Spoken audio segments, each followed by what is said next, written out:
And I think I agreed to be on this watch panel because for me, what is really fundamental is life.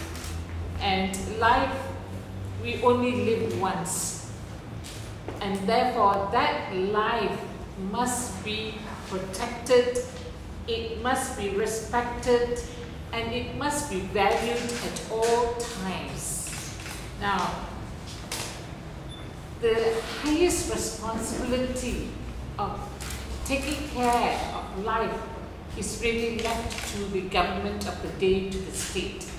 And therefore, the state must ensure and respect and protect the right to life. Now, in the case of tailor-made cloth, it becomes even much more urgent, necessary, and the voices become loud because he died when he was in the custody of an institution of the state, and that is MACC. And I think that is really, really, really crucial that we make the government of the day accountable and responsible, because he was in their hands at the time of death. The second point of concern for me is how the state is running away from that responsibility by pointing to him being responsible for his death through suicide. And this is another worrying factor, that the state is trying to run away using another arm, the Attorney General's office, to again push for suicide as the verdict rather than a hanging one of homicide or suicide. And I think this is also wrong. It's trying to run away. Now, what again worries me is the RCI that we hope would be independent is also moving along that direction by having this psychiatric evaluation of the members of the family. How will that, a third person, tell you that it's going to be suicide?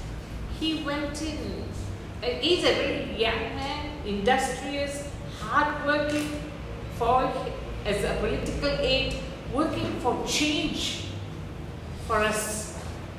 Why does he want to kill himself? So I find this whole thing is getting berserk. And so the RCI direction is also very, very worrying.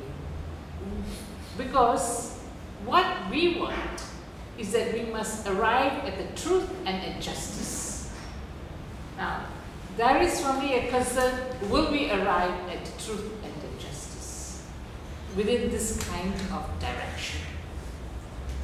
And if we look at what is happening, the other final point that I want to make today, and I will leave it to the others, is how officers are interrogating. Overall, the NACC has already got about 59 complaints of how officers use all kinds of methods and processes to interrogate people. Now, knowing those weaknesses, yet nothing was done to ensure that they have proper mechanisms in place so that the witness or whoever comes forward is protected. And I think this is another major weakness in this whole. And of course, you can see things coming up. All he had to do was clarify 4 invoices,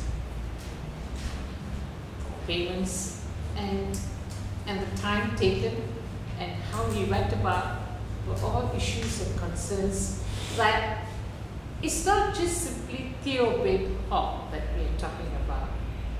It is about the anti-corruption agency and how it is bringing about transparency and integrity into the country so that rights of people are protected, so that we have good governance in the country. Now, with this kind of MACC, we are not going to have good governance.